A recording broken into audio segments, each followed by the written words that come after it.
อาเต้บ่เต้50 โลพุ่นเลยเนาะต่อประทัดชมเนาะใบตองคอข้างนี้เลยพี่น้องดิน้ำชาเย็นสบายเลยพี่น้องชามแบบนี้ได้พี่น้องซ้ำผู้บ่าวผู้สาวแต่ข้าวยังน้อยพี่น้องให้บ่เอาให้กำลังใจอ่ะโอ้คือสิเมื่อยเนาะ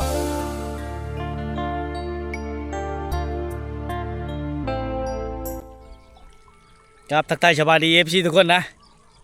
ยินดีต้อนรับเข้าสู่ช่องบ่าววงคนที่บ้านที่เก่าที่เคยพี่น้องวิดีโอนี้เฮาก็มาอยู่ที่หมู่บ้านสะปองนะเมืองเซโปนแขวงสะนาเขตเนาะเป็นหมู่บ้านที่ห่างไกลซอกลีกหมู่บ้านที่อยู่ในชนบทห่างไกลเทศบาลเมืองเซโปนมาก67 กิโลเมตรนะทุกคนบรรยากาศในยามแรงๆ 2-3 โมงปลายเลยนะพี่น้องเอ้ยมาเดินทางฮอดนะหมู่บ้านนี้ก็เป็นหมู่บ้านหนึ่งที่อ้อมล้อมไปโดยภูเขาอ้อมล้อมโดยธรรมชาติที่สวยสดงดงามนะเป็นหมู่บ้านที่น่าเที่ยวชมอีกแห่งอันนี้เป็นผาเนาะกับบ่ฮู้ว่าผาหยังอันนี้เป็นโรงเรียนประถมชั้นประถมเนาะชนบทได้พี่น้องหมู่บ้านนี้ก็เป็นหมู่บ้านหนึ่งที่น่าเที่ยวชมอ้อมล้อมโดยภูเขาอ้อมล้อม360 องศามีแต่ภูเขาพี่น้องเป็นหมู่บ้านที่ใหญ่เติบได้แล้วก็มีหานขาพูนอยู่พุ่นมีหานขาพี่น้องหมู่บ้านชนบท2 ภาคข้างนี่เต็มไปด้วยทางนะต่อไปเส้นทางต่อไปที่เฮาแนมเห็นนี่จะไปฮอดจุดชุมเจกตูบอ้อไปใช้กายพะบังมาเลยมาฮอดบ้านสะปองนี้ไปฮอดจุดชุมเจกตูบอ้อไปใช้ประเทศเวียดนามมาฮอดนี้อากาศเริ่มหนาวเย็นแล้วได้3 โมงปลายกว่าก็เริ่มเย็นเข้ามาแล้วพี่น้องเป็นหมู่บ้านที่น่าเที่ยวชมหมู่บ้านที่ห่างไกลซอกลีกนะจะเข้ามาได้แต่ในฤดูแล้งนะฤดูฝนจะเข้าไปได้เส้นทางถึงตัดขาดพี่น้องนอกจากว่ามีแม่น้ำลำธารน้ำป่าไหลหลากอีกอย่างต่างๆเนาะหมู่บ้านก็มีน้ำลิ้นเขาสร้างน้ำลิ้นมาจากภูเขาแต่บ่ฮู้ว่ามันเป็นพื้นห้อนของชาวบ้านหรือว่าโครงการมาลงนะพี่น้องเป็นหมู่บ้านชนบทนี่เป็นไม้ดูไล่เขาเจ้าปุตั้งแต่พุ่นละเขตนี้มีไม้ดูไล่ได้แต่กี้พี่น้องเขาก็เลยมีเบมันมาปุเรือมาแต่ประเทศเวียดนามเนี่ยเขาปุไว้นี่เนาะเฮ็ดให้อุดมสมบูรณ์ด้วยพี่น้องน่าเที่ยวชมนี่เนาะนี่เฮิรนหลังนี้นี่มุ่งด้วยไปตองคอพี่น้องได้มาจากธรรมชาติเลยธรรมชาติหมดทุกอย่างเลยนี่พี่น้องเลยได้ธรรมชาติเลยพาไม่เห็นกันเอามาจากป่าภูเขาป่าดงพงไผ่ยังไงมีได้เบิ้งได้ชมอยู่ได้พี่น้องเลยเราไม่เห็นในเบิ้งได้ชมนี่เนาะสะดวกสบายไปอีกแบบใบตองคอนมันมีความทนทานเป็นใบตะกี้เฮาแถวบ้านเฮาบ่เคยมีหรอกแถวในเมืองเขาจะเอามามุ่งหลังคาเฮือนเนาะงามพี่น้อง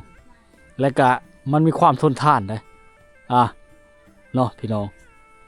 นี่ที่มันขอบแบเขาเจ้านี่ลุ่มนี่เป็นกองพื้นเขาเจ้าได้พี่น้องเลยนี่เนาะนี่เป็นกองพื้นเขาเจ้าได้นี่ได้โอ้เขาเจ้าอยู่ทางหน้าเฮือนพี่น้องเข้าทางหลังโอ้กำลังซ้อมเข็มโอ้ผู้ชายก็ซ้อมกันอยู่บ้านนี่เนาะแล้วแหละนี่เนาะ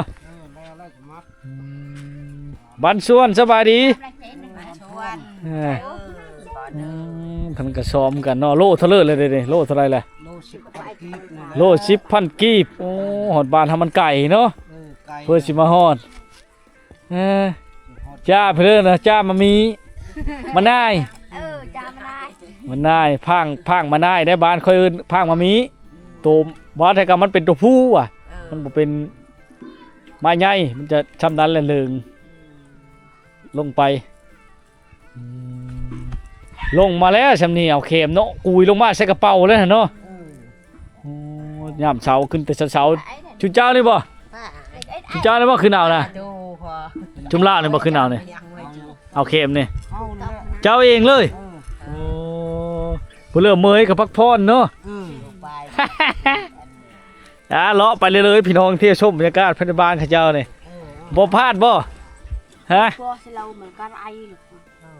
บ่พลาดบ่กินมาได้นะเราบ่เข้าใจนะพี่น้องบ้านส่วนโอ้เชี่ย ปิงกระเชี่ยปิงป่าได้มาใช้ในเจ้าหาเองบ่ลงไปจับอยู่แม่น้ำพุ่นเนาะกินจนได้กระชุกเลยหอมตัวๆเลยนะ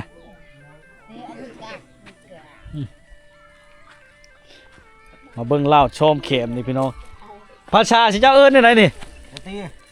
อาตีอาเต้บ่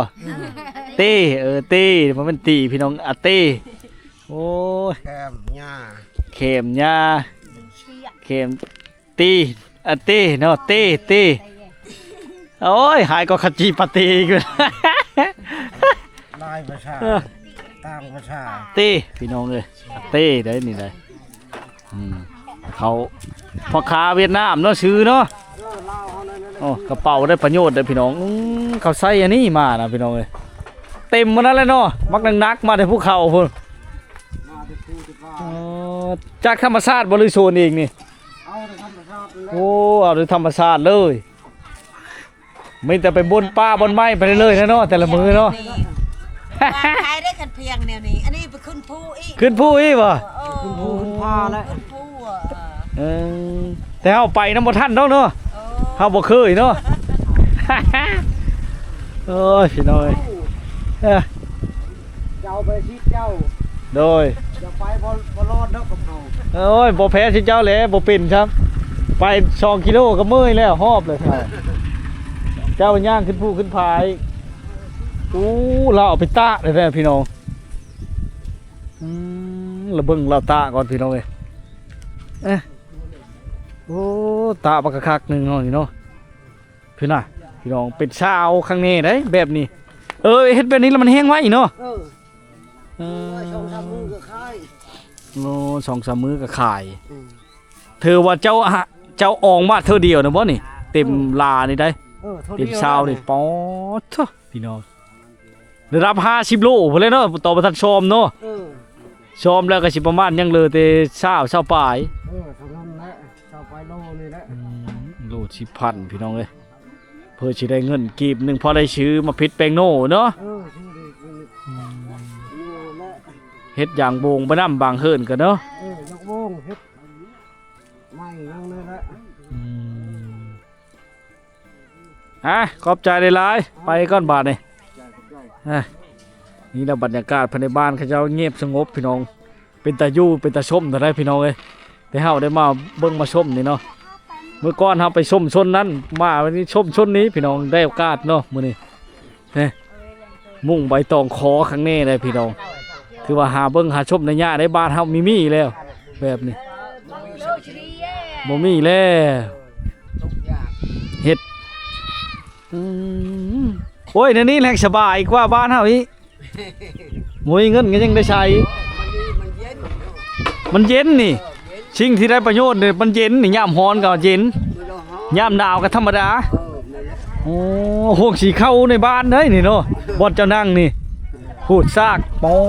สะบักหลายๆเลอะตำเลยจ้าช่างนี่บ่ร้องบ่แม่นติน้ำชาดิน้ำชาน้ำชาเนาะคิดว่าง่อยเด้อบ่ร้องโหเย็นสบายเลยพี่น้องโอ้บ่เคยเห็นทางไหนเห็นกับตาแล้ววันนี้เขาจ้ามแบบนี้ได้พี่น้องใบตองคอโอ้โตประท่านได้ใช้งานแน่นอนบันไว้อยู่เนาะเอามาแต่ผู้พุ่นบ่มาแต่ผู้แต่ยามนี้ยังมีอยู่บ่มามันน่ะมาโอ้บ่มีมันโหยแล้วโหยแล้วหรือว่าสัตว์กินหมดบ่มีสัตว์กินบ่สัตว์กินมีคือกันมียังกินน่ะหมูป่าก็กินเนาะลิงก็กินบ่ก็เหาะลิงโอ้เจ้าพ่อจังหมดนั่นแหละลิงยังลายแท้นี่เนาะลายพี่น้องเอ้ยนี่นะบรรยากาศภายในบ้านเขาเจ้านะเฮ็ดเข็มเป็นลักในยามฤดูแล้งพอได้เฉิมพอได้ชื่อเพชรเป็งโนเขตนี้เห็นเขาเจ้าเฮ็ดให้บ่ได้ชูเฮ็ดหน้าพี่น้องมันเป็นภูเขาสังเกตเบิ่งภูเขาออมหมดนี่บ่ได้เฮ็ดหน้าเลยเฮ็ดให้เป็นลัก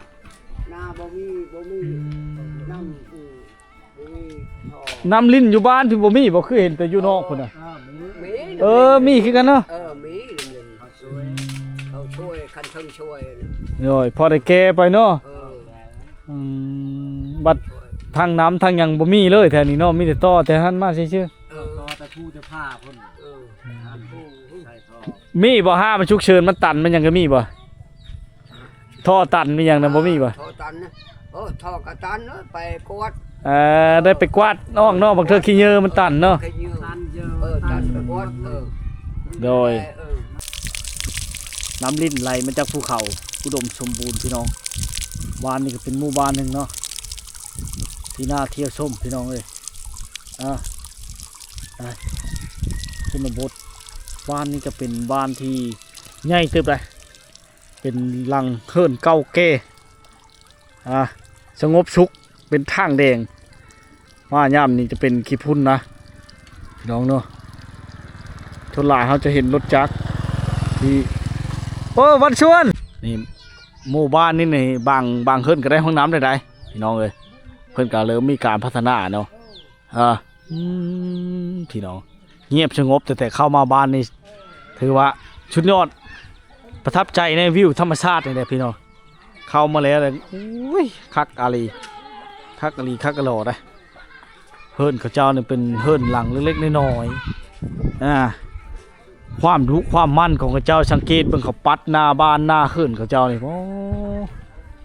โอ้ไม่ยั้งนะของลิ้นเกือบหอยใช่พี่น้องแต่บ่ฮู้เขาลิ้นนะเต็มเลยพี่น้องเลยบรรยากาศในชนบทนี่แหละพี่น้องเราได้มาเห็นมาเบิ่งมาชมแล้วก็มีความสุขไปอีกแบบเนาะเฮิรนหลังนี้ก็น่ะเฮิรนครัวเขาเจ้าน้อยๆน่ะแม่นเฮิรนครัวเขาเจ้าได้น่ะพี่น้องเขาเฮ็ดแบบนี้ได้พี่น้องเอ้ยหมูเขาเจ้าในป้อยเลยน่ะเฮ็ดเละอยู่ ป้อยเลยพี่น้องเอ้ยไงคือบรรยากาศภายในบ้านเขาเจ้าเนาะบางเฮิรนก็เริ่มได้6 4เลยนะแต่ก็เนาะเห็นแต่เล็กน้อยเขาเจ้าแล่นลิ้นอยู่นี่ช่ำนี้ก็ในย่ำเช้าๆนี่เขาขึ้นน้ำพ่อน้ำแม่เขาได้พี่น้องขึ้นไปเอาเข็มอ่องเมื่อก่อนเห็นเขาเจ้าขึ้นไปน้ำไม้เท้าไปอ่องเข็มหรือว่าไปนั่นไฮดอนเนาะเขาพากันลิ้นยังนี่เฮ้ยหอยเกิบชะนีฮะเด็กน้อยหลายเลยพี่น้องเชี่ยวผมเชี่ยวอยู่ชนพักเขาเจ้าก็มีอยู่พี่น้องเนาะ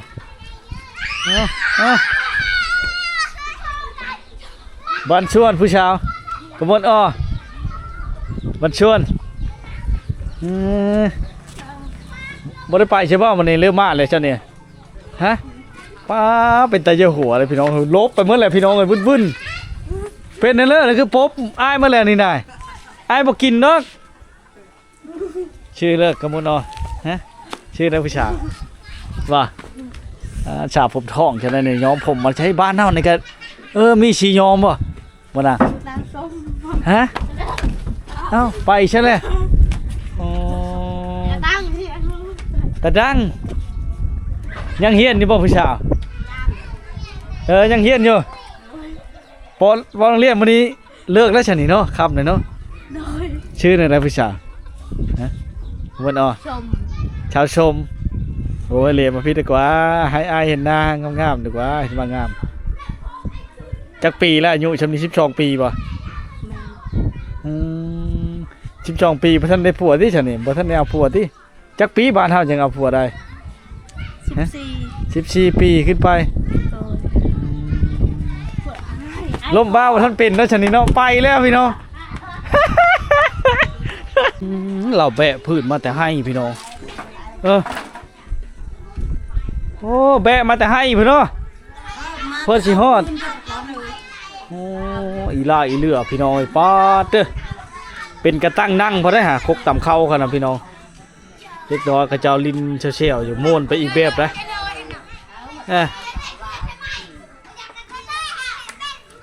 ได้ช่างมากินนะดื้อนี่ได้ช่างมี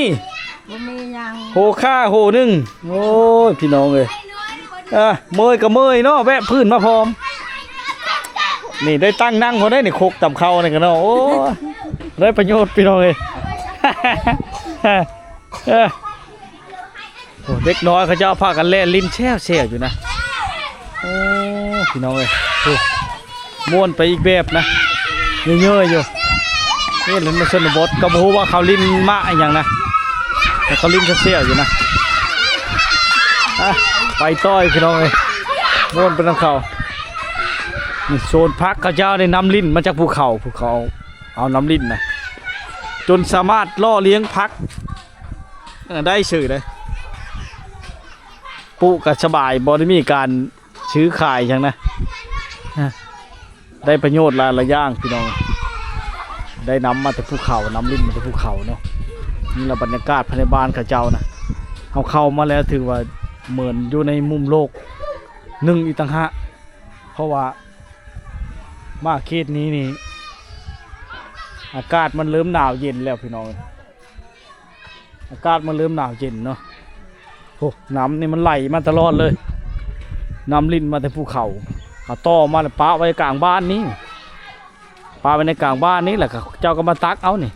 ทางเอาเมื่อไซเมื่อกินทางเอาเมื่อไซเมื่อกินนี่แปลกได้พี่น้องเอ้ยมาบ้านนี้ผู้ชายก็มาตักน้ำได้นี่ชนหลายบ่ค่อยเห็นได้อันชนเผ่าตรีเขตนี้ชนเผ่าบลูนี่เนาะผู้ชายก็ตักคือกันเนาะเอาหดพักพร้อมโอ้มื้อแรกมาแล้วผู้สาวมาอาบอยู่นี่บ่สาวๆบรรดาสาวๆเขานะอาบอยู่ห้วยบ่ใช้ห้วยทางไหนห้วยสะปองทางพุ่นเนาะโอ้คือว่าเขาอาบตอนนี้เขาเอามากินกับหดพักคนยาเนาะแถวนี้เนาะ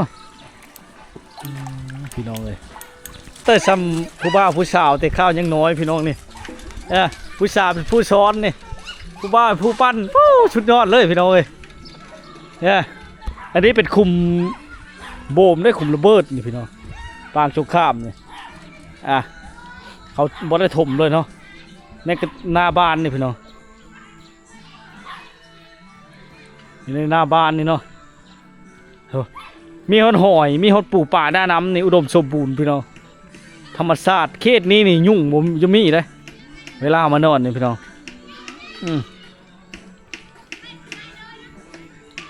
ภูเขาอ้อมล้อมโอ้พี่น้องเขาตะเข็มในแบบสบายเลยพี่น้องตะในปลายซ่านก็ได้นี่โอ้ตะในปลายซ่านก็ได้พี่น้องเลยบัดส่วนขอท้ายเด้อบ่ได้ยินบ่เราตะเข็มนี่พี่น้องตะเข็มในปลายชาติเลยเอามาวันนี้นะนี่เนาะไม่ไหมเนาะบ่ได้ยินบ่ฮู้บ่ได้ยินบ่ช่างเต้ไม่ไหวเราตะเลยพี่น้องเลยนี่แหละหมู่บ้านแห่งนี้พี่น้องเฮามาเลยเนาะเป็นหมู่บ้านที่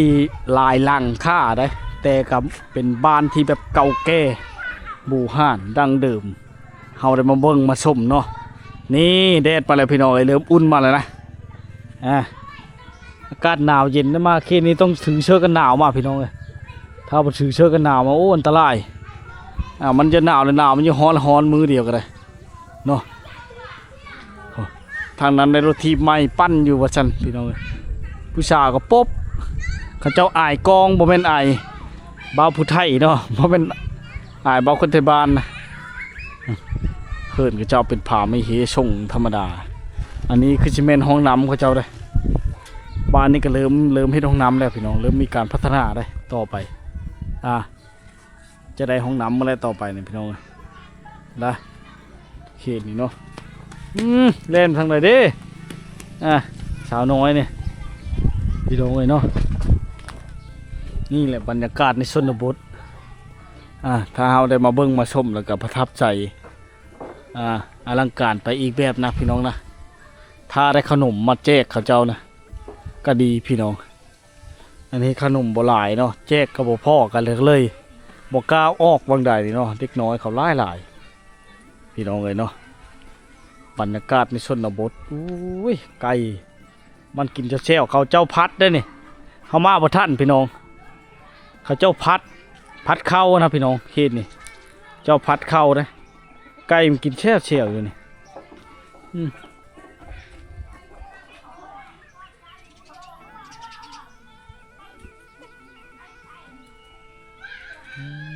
พี่น้องเอ้ยไก่มันกินแช่วอยู่นี่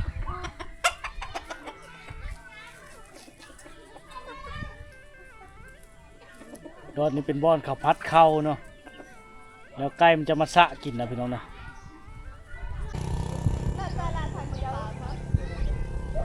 ไก่แต่มีแสงแดดมันนี่พี่น้องเลยเนาะเอาเดี๋ยวเบิ่งมาชมหมู่บ้านเขตนี่เป็นหมู่บ้านที่อยู่ไกลที่ตรงเมืองคือเห็นเพิ่นหักก็เริ่มกวาดไม้ทางนี่แต่ยับไปนิดนึงมันจะเป็นขี้หินนะยากแต่มาขี้หินนี่แหละพี่น้องมาเขตนี่เส้นทางนี่ค่อยเล่นไปได้จังได้พี่น้องเลยเนาะชนบทเขตนี่ก็น่าเบิ่งหน้าส้มเอามาเห็นแล้วก็ได้ชนเผ่าตรีนี่บ่มีวัดพี่น้องบ่มีวัดว่าห้ามเลยเป็นหลังเฮิรดเล็กๆน้อยๆเฮิรนช่วงดั้งเดิมมุ่งด้วยหญ้าแล้วก็ใบตองคอพี่น้องเลยให้ได้เบิ่งได้ชมโอ้มีแต่หมอกควันตัวหมอกควันตัวเลยพี่น้องบรรยากาศในชนบทนี่เนาะนั่นที่พี่น้องเห็นนั่นแหละใครแต่ได้ไฟฟ้าแล้วนะหมู่บ้านนะเริ่มแดดมาแล้วพี่น้องเลยเนาะช่องภาคข้างนี่ก็เต็มไปด้วยทางมันนะชิมีชั้นนี้แหละพี่น้องหมู่บ้านสปองเนาะเดี๋ยวเข้าไปติดตามชมหมู่บ้านใหม่อีกพี่น้องเลยหมู่บ้านนั่นก็ชีพหลักๆกับเจ้าก็คือการเอาใบตองคอมามุ่งหลังคาเฮิรนนะเลยก็แคมพี่น้องแล้วดูการแคมช่วงนี้ครับท่าอย่างโบงเนี่ยลายเนี่ยเอามาผสมประสานกันได้โอ้ทางนั้นอาบน้ำอาบในไอพี่น้องเนาะเขตชนบทที่ห่างไกลจากตัวเมืองแบบนี้แหละเฮามาอยู่มาเที่ยวมาชมวิวภูเขาธรรมชาติที่สวยสดงดงามอ้อมล้อมพี่น้องเลยสนุกสบายไปอีกแบบเนาะบรรยากาศในชนบทเขาเจ้ามาแต่ให้แล้วนี่พี่น้องเลยมาแต่ให้แต่สวนแล้วนี่มาจักถือเครื่องไปจังมะยุ่งมะยะอยู่เนาะบัดส่วนมาแต่ให้ป่ะให้กำลังใจโอ้คือสิเมยเนาะได้พี่ช่างนี่นะครอบสวิงป่ะแม่แหละมาในทางให้เดินรถเข้ามานะโอ้ยพี่น้องเลยเนาะสองเท่าทางให้ย่ำกับคำเมื่อไอ้จูอยู่สปองป่ะไปให้กำลังใจเด้อพี่น้องเลยเนาะจักที่ช่างนี่ยากทึกอยู่เลยในนี้แหละบางมือเขาเจ้าแบกพื้นมานับไม่ได้พี่น้องเลยมื้อนี้เธอเมื่อยแล้วมันค่ำเลยเนี่ยภาพบรรยากาศในชนบทแบบนี้แหละพี่น้องภูเขาอ้อมล้อมมีความสุขไปอีกแบบเนาะให้เขาเจ้าให้กำลังใจเขาเจ้านะพี่น้อง